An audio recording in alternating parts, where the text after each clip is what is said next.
galera, tudo beleza? Tô de volta, professor William Dornella. Olha só, foram aí já alguns blocos, né não? Você já viu comigo toda a teoria que é o corpo do Plano Nacional de Educação? Ele vem lá da Constituição Federal, para que ele serve, qual a classificação que ele tem, quais são as instâncias que avaliam, monitoram prazos, organização, qual o regime, que é o de colaboração. Vimos as diretrizes, tudo lá no corpo da lei. Depois a gente foi direto para o anexo, que comporta as metas e as estratégias. Uma estratégia que eu gosto muito é a escadinha, porque a escada faz você entender que as metas elas vão evoluindo até chegar na última, que é na meta 20. E aí nós fizemos da 1 a 7, que são as principais, e depois nós fomos trabalhar a literalidade de cada uma delas, e logo depois nós fizemos a escadinha da 8 até a meta 20, não foi não? Agora a gente vai evoluir nisso, agora a gente vai trabalhar a literalidade da legislação, de maneira bem tranquila. Vou trazer o que a Lei 13.005 do ano de 2014, que vale até o ano de 2024, traz sobre cada uma das metas, vou trazer as respectivas estratégias para vocês, e depois a gente vai fazer alguns itens e algumas questões que já caíram em prova, para a gente entender como o examinador ele pode te cobrar, tá bom? Vamos comigo então? Meta 8, fala assim, ó, não deixa de fazer a sua escadinha em casa não, viu? Olha lá. Meta 8 é aquela meta que tem como verbo elevar. Aqui, gente, lembra que a gente vai elevar a escolaridade média da população que tem entre 18 e 29 anos? E que aqui a gente quer fazer com que todo mundo estude, pelo menos quanto tempo, hein, gente? Pelo menos ali, assim a gente pode colocar, a gente pode fazer com que todo mundo estude pelo menos 12 anos, ó. Com que todo mundo estude pelo menos 12 anos. E aqui a ideia é de igualar a escolaridade média entre os negros e os não negros. Lembra que nós falamos também que a gente vai olhar especificamente para a população do campo. A gente vai olhar para mais também, viu, gente? Além de pensar na população do campo. A gente vai olhar para a região de menor escolaridade, tá?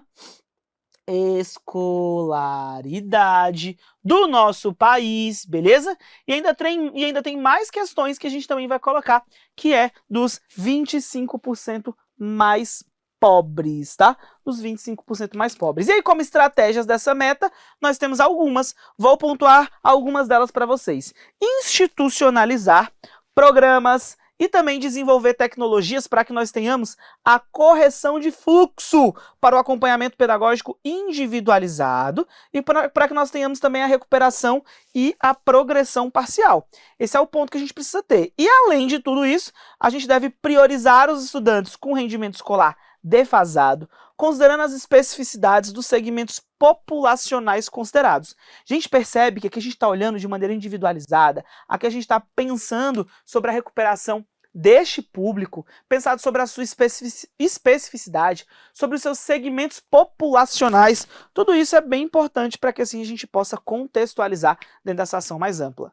Outro ponto que a gente precisa trazer é de se garantir o acesso gratuito para que nós tenhamos certificação de conclusão, tanto do ensino fundamental quanto do ensino médio, para que essa população ela assim seja assistida também.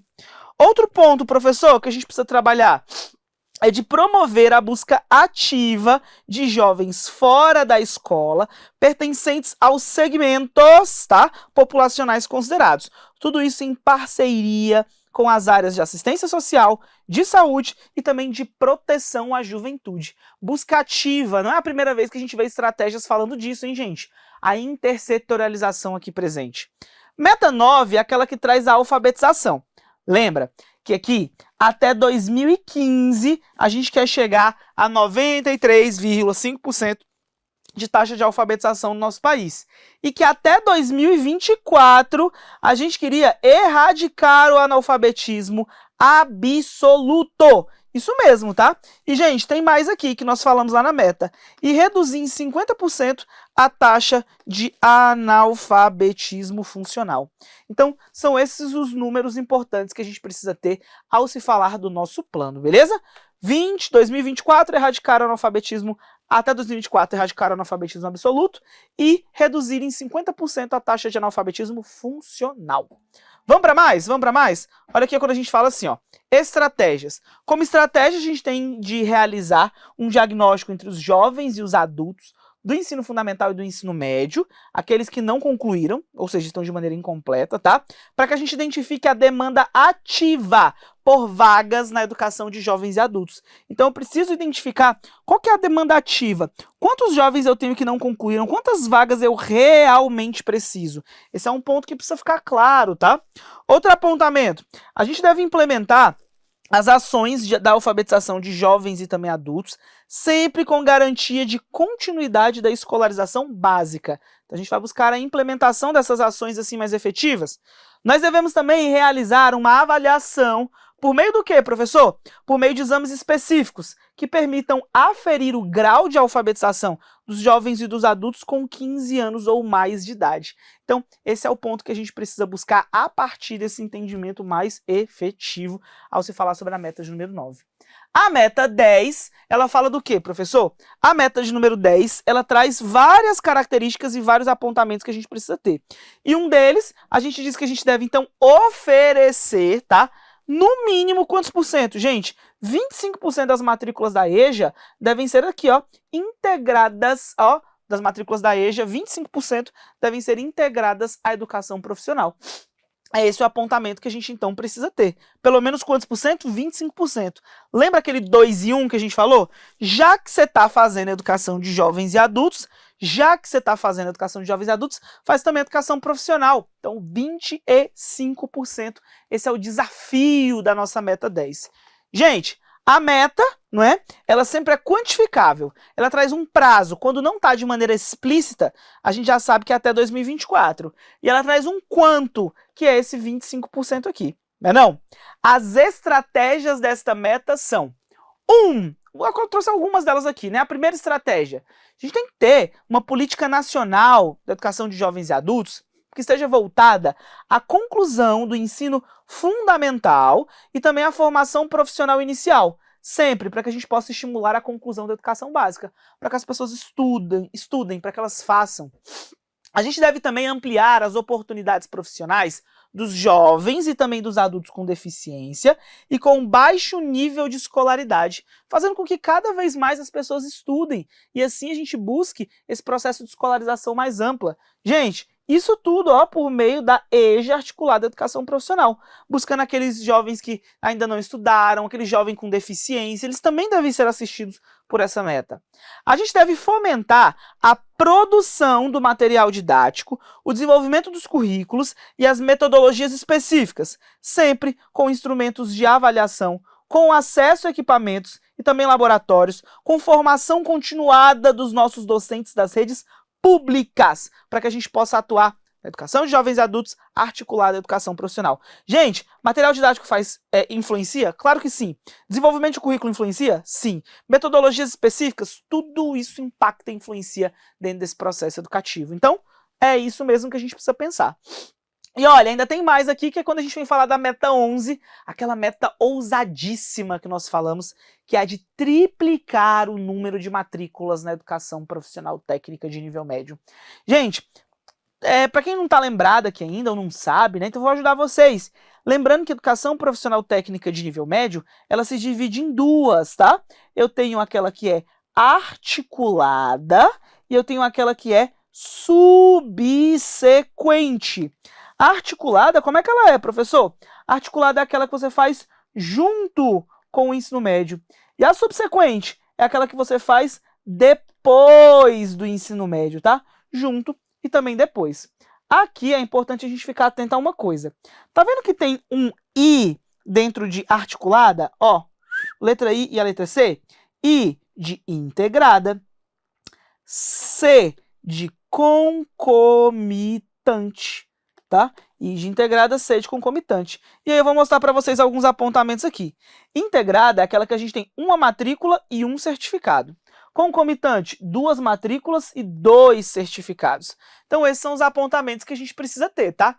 Integrada, 1 matrícula e 1 certificado. Concomitante, 2 matrículas e 2 certificados. O que significa? Gente, aquele jovem que, por exemplo, se matriculou no Centro de Ensino Médio Integrado. E aí a proposta pedagógica, os currículos são juntos. Ele está fazendo o ensino médio, mas está fazendo educação profissional também. Olha aí, é para esse jovem que a gente está falando da articulada integrada.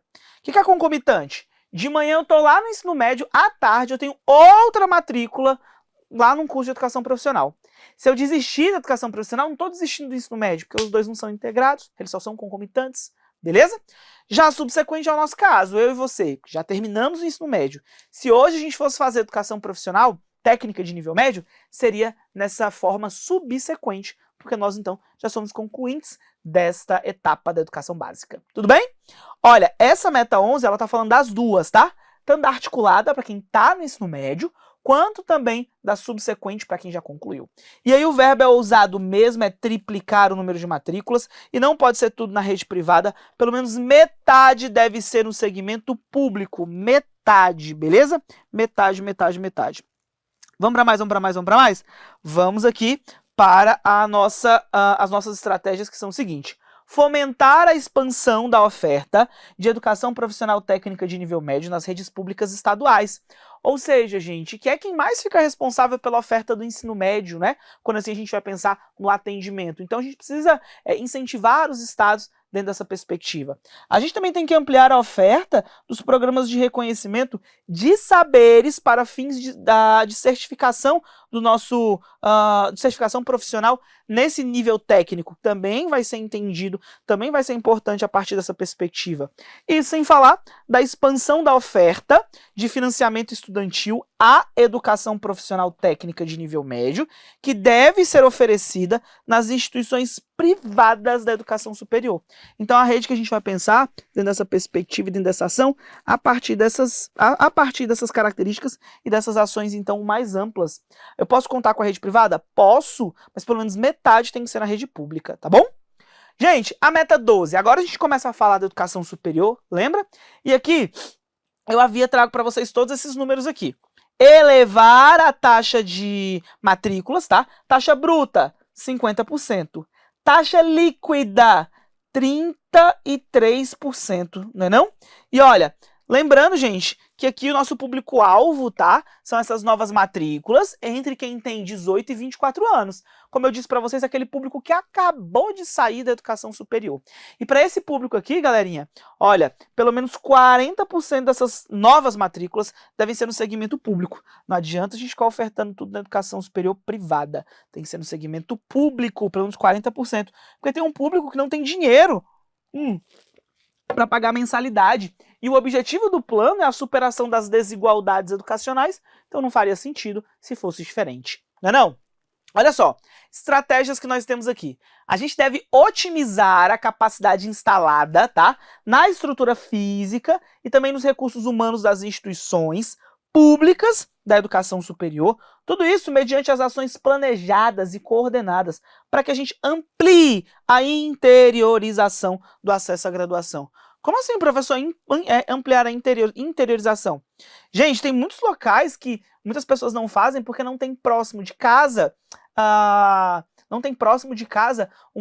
o acesso a isso, a uma faculdade, a um centro universitário. Então a gente vai ter que interiorizar as graduações para que elas cheguem ao interior do nosso país, tá? E aí, a gente vai ter que otimizar recursos humanos, estrutura física, vamos contar com EAD para isso, não é não?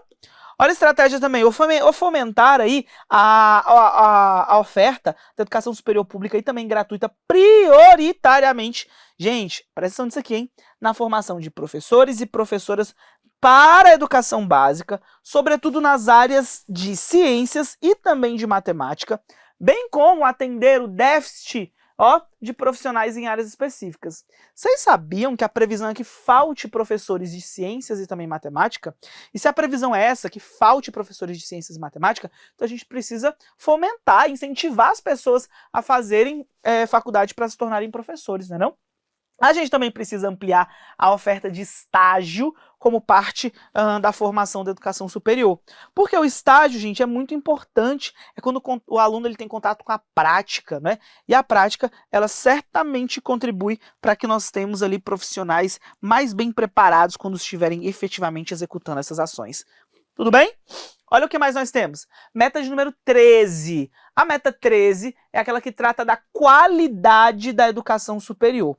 E essa qualidade da educação superior, nós já havíamos falado que o objetivo é chegar a 75% com a formação de mestres e doutores, e que destes, pelo menos 35% devem ser doutores.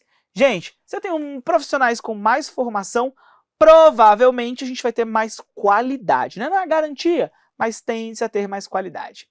A meta 13 tem boas estratégias. Olha as estratégias aí. A primeira é ampliar a cobertura do ENAD, Exame Nacional de Desempenho do Estudante, de modo que a gente amplie, gente, o quantitativo de estudantes e também das áreas avaliadas no que diz respeito à aprendizagem resultante da graduação. O ENAD, né, esse exame muito importante para que a gente possa entender exatamente essas ações, para que a gente possa entender se os estudantes eles estão evoluindo ou se eles não estão, tá? Para que a gente busque efetivamente cada uma dessas características e também cada um desses sentidos mais efetivamente. Então, tudo isso contribui para esse processo de formação que aqui a gente está trazendo. Tudo bem?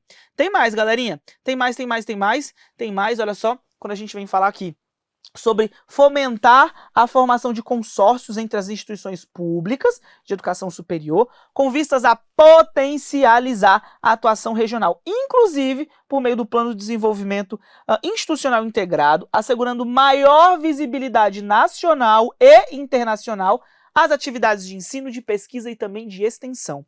Gente, quando eu tenho esse consórcio entre as instituições públicas de educação superior, a gente consegue potencializar essa atuação regional, fazer com que as localidades, assim, tão mais amplas, elas se desenvolvam a partir de cada uma dessas características e cada um desses sentidos, beleza? Fiquem espertos, então, para vocês não se perderem. E, por fim, eu preciso de formação inicial e formação continuada também para os profissionais técnicos administrativos. Gente, eles são igualmente importantes. A educação, ela não se faz de maneira alguma, tá? Ela não se faz só de professores, né? Eu também tenho esses outros profissionais. Olha a meta 14. Como nós já havíamos falado, a meta de número 14 é aquela que traz para nós, tá? Objetivamente o quê, professor? A elevação gradual do número de quê? A elevação gradual aí do número de matrículas na pós-graduação estrito sensu. E aqui a ideia é que todos os anos a gente forme pelo menos 60 mil mestres e 25 mil doutores. Aqui não é só de professores, mas são de todos os profissionais, beleza? Mas são de todos os profissionais. E aí, galerinha, nós temos estratégias para que isso aconteça. Primeiro, tem muita gente que até queria fazer mestrado e doutorado, mas não tem dinheiro. Então, vamos expandir o financiamento de pós-graduação estrito sensu para as agências oficiais de fomento, para que essas instituições elas tenham mais recursos e assim elas consigam assistir e atender mais pessoas, tá? Vamos expandir o financiamento estudantil por meio do FIES, a pós-graduação estrito sensu. Já pensou a gente ter o FIES também para pós-graduação? Isso pode ser importante. Outro ponto, expandir a pós-graduação estrito sensu utilizando metodologias e recursos tecnológicos EAD. Tem gente que queria fazer pós-graduação, mas trabalho o dia todo. Queria fazer um mestrado, mas não tem um afastamento no trabalho. Se a gente oferece, aliado às tecnologias, essas possibilidades EAD, a gente vai ter mais chance de fazer com que mais pessoas possam otimizar naquele tempo que tem esses recursos disponíveis e assim a gente seja assistido de maneira mais ampla, tá bom?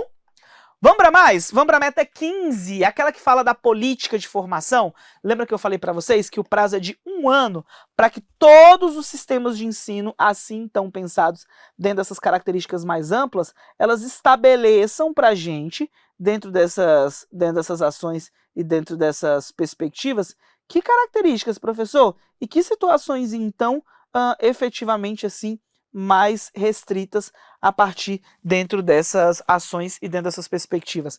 Aqui a ideia é que todos os professores e professoras de educação básica tenham um nível superior, tenham formação específica.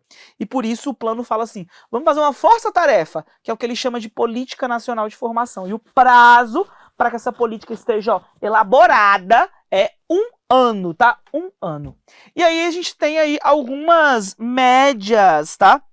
A gente estabelece aí algumas médias, algumas estratégias para que isso aconteça. Atuar conjuntamente com base em um plano estratégico que apresente diagnóstico das necessidades de formação de profissionais de educação e da capacidade de atendimento por parte das instituições públicas e também comunitárias da educação superior existentes nos estados, no Distrito Federal e nos municípios, e com base nisso a gente vai definir obrigações recíprocas entre os partícipes. A ideia é justamente essa, atuar com base nesse plano estratégico, várias dessas características e várias dessas condições mais amplas. O que mais, professor, que a gente também precisa pensar dentro dessas características e dentro dessas ações mais amplas?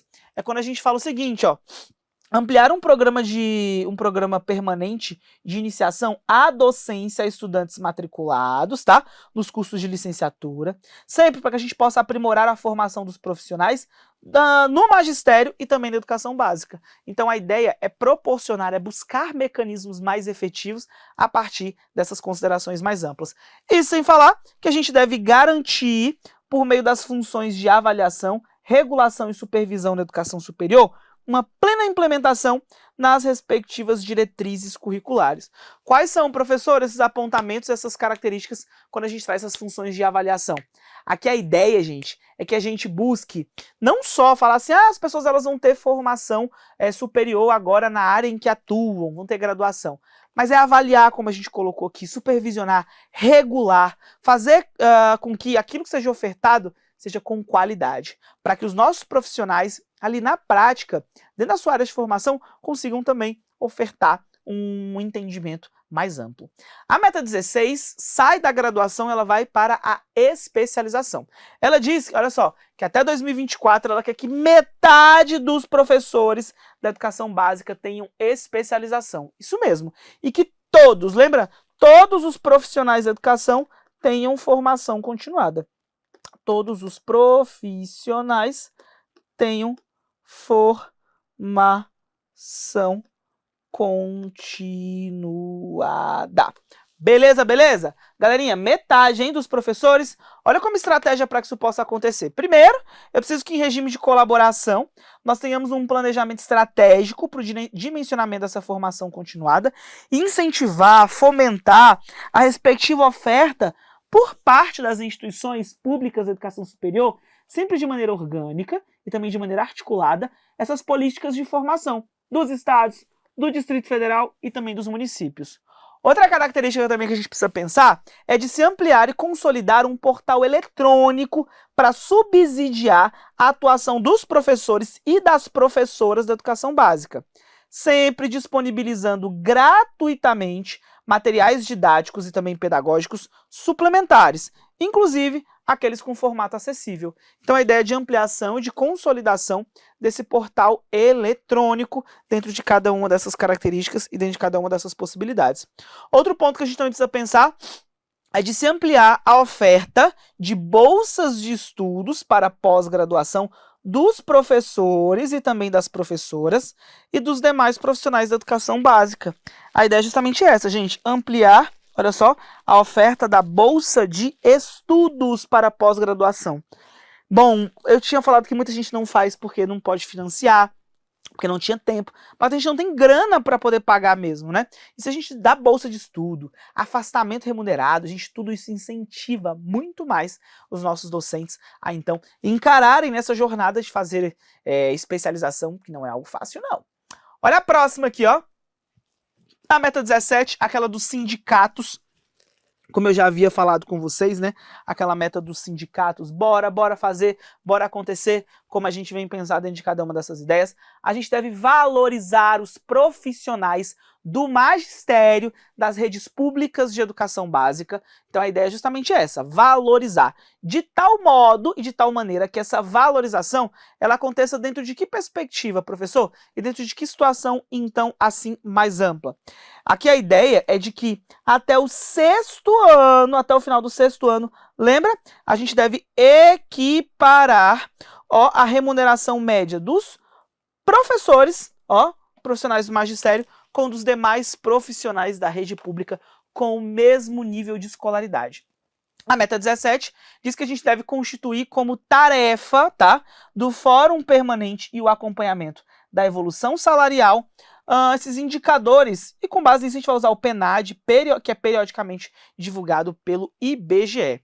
E, gente, para que isso aconteça, a gente tem que ampliar a assistência financeira específica da União, tá? Ou seja, a União, que muitas vezes complementa os salários ali dos nossos profissionais de educação, ela tem que ampliar esse investimento, especialmente porque alguns sistemas de ensino não vão ter grana para poder fazer com que essa meta acontecesse, o que de fato nem aconteceu, mas essa era uma estratégia. Você não tem dinheiro? Não! O seu pai, a União, ela vai te ajudar nisso, beleza? Vamos para mais, vamos para mais, vamos para mais, vamos para mais? Vamos para mais uma, quando fala assim pra gente, olha lá, Meta 18. Meta 18, ela traz pra gente cada uma dessas ideias, especialmente pensadas dentro dessas ações, que assim a gente vai pensar, olha lá assim. A gente deve assegurar o quê? A existência de planos de carreira para os profissionais da educação. Lembra que eu falei pra vocês? Todos têm que ter planos de carreira. E aí, o prazo é de 2 anos. Gente, muitos municípios não têm, né? Mesmo já dito na Constituição Federal que tem que ter, mas muitos nem tem. Aqui no Distrito Federal a gente tem um plano para os professores de educação básica que é de 2013, e agora para a Universidade do Distrito Federal a gente tem também, que foi publicado em 2022 mesmo, tá bom?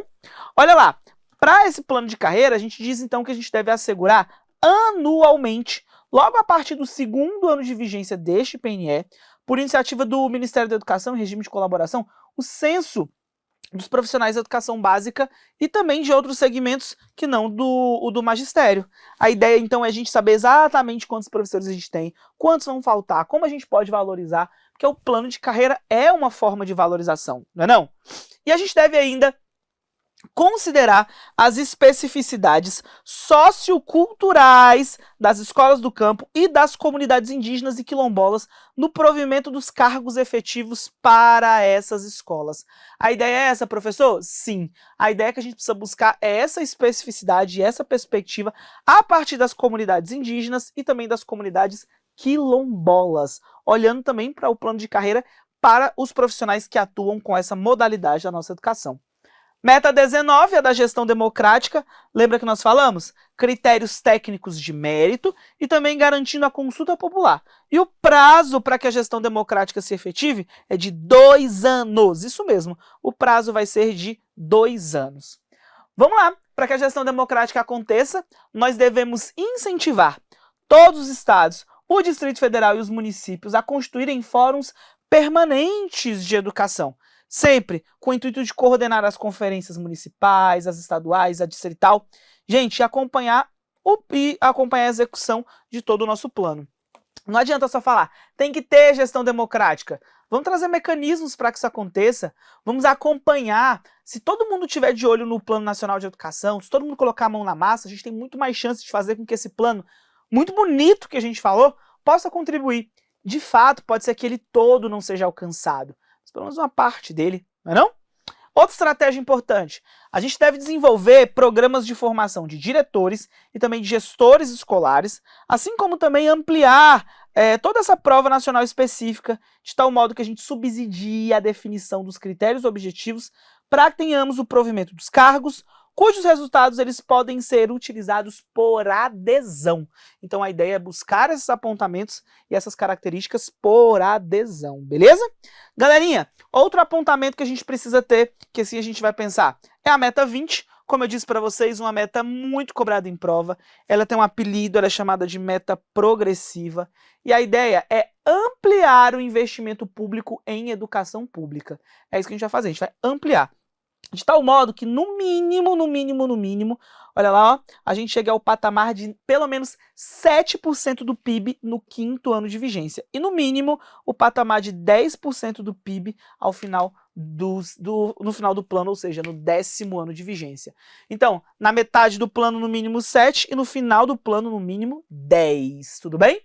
Lembrando que no 4º ano nós poderíamos rever essa meta, somente para aumentar, nunca para diminuir. Olha o que mais nós temos aqui. Devemos aí aperfeiçoar e ampliar os mecanismos de acompanhamento da arrecadação, da contribuição dos salários, da contribuição social, do salário de educação que muitas empresas fazem. Então, a ideia é ampliar isso para que nós tenhamos mais dinheiro na nossa educação, mais investimentos, mais recursos. Devemos desenvolver por meio do INEP os estudos e o acompanhamento regular dos investimentos e do custo por aluno da educação básica e também superior pública, em todas as suas etapas e também todas as modalidades. Esse é um ponto que a gente precisa ficar bem atento. Então o INEP é quem vai fazer esse acompanhamento. E aí, será que tá pouco? Será que tá muito? Né? O INEP, gente, tem tanto informação que ele consegue fazer o custo aluno qualidade inicial, né? Hoje substituído ali pelas novas regras do nosso Fundeb estabelecidas na Constituição. E olha, ele ainda coloca que a gente deveria ter aprovado no prazo de 1 ano uma lei de responsabilidade educacional, que eu sou totalmente a favor disso, mas ainda não tem, né? Assegurando um padrão de qualidade de educação básica em cada sistema de ensino, aferido num processo de metas de qualidade aferidas por institutos oficiais de avaliação educacional. O que ele está falando? Que não adianta a gente ter dinheiro, mas a gente tem que investir e isso tem que resultar em qualidade. Então, assim como existe a lei de responsabilidade fiscal, deveria ter uma lei de responsabilidade educacional. Lei de responsabilidade fiscal, quando o gestor, né, ele não cumpre, o que acontece? Ele sai do cargo. Né? Olha o que aconteceu, né, o impeachment, por exemplo. Aqui, a gente poderia ter isso para a educação. Ah, não cumpriu a meta? E aí, o que acontece com quem deveria ter cumprido? Mas, de fato, é que essa lei não existe ainda, mas se existisse, a gente teria mais chance de fazer o nosso plano acontecer. E aí muitas pessoas me perguntam, William, e se essa meta não acontecer? O que acontece? Nada. Quando a gente estiver refazendo o próximo plano, a gente vai lá e recoloca aquela meta adequada às novas condições. É isso, tá bom? Falamos das 20 metas, das principais estratégias. No próximo bloco, a gente vai direto para as questões, tá bom? Um beijo, um abraço e até mais. Tchau, tchau.